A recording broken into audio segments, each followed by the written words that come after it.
Hello, this is my video essay on parasitic diseases.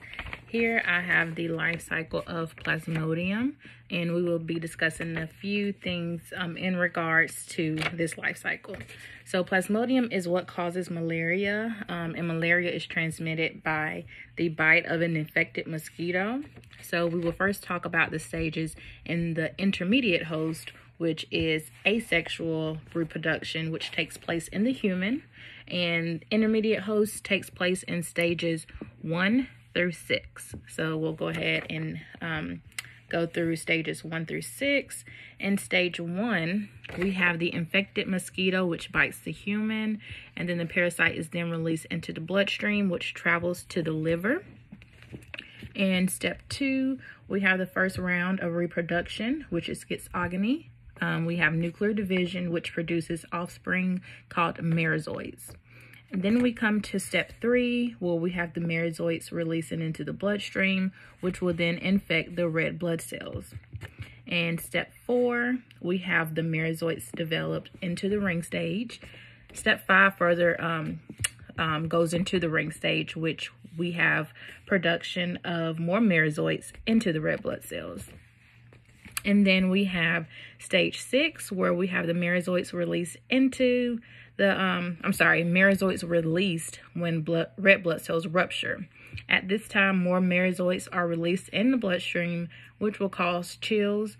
Some effect on red blood cells and other are male and female gametocytes, which causes anemia.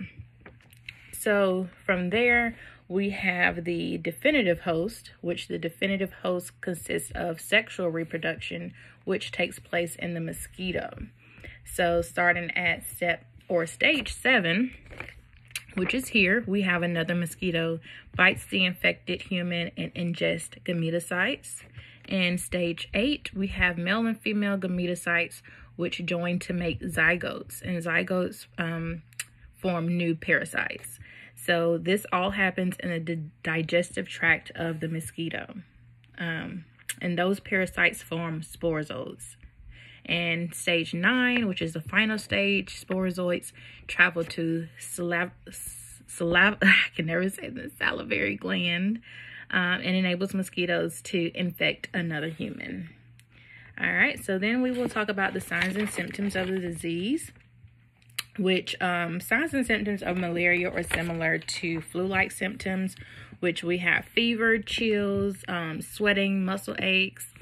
The fever would be due to simultaneously waves of merozoites escaping and infecting red blood cells.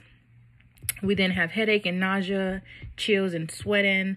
We have anemia due to destruction of red blood cells, lack of oxygen, kidney failure, seizure, and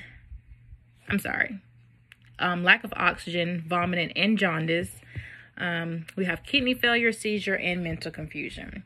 And then the last is how the parasite causes the signs and symptoms, and that would be by getting into the bloodstream and causing infected blood cells to burst. The parasite will continue to affect red blood cells, which will result in the symptoms of malaria. And that is the end of my video essay.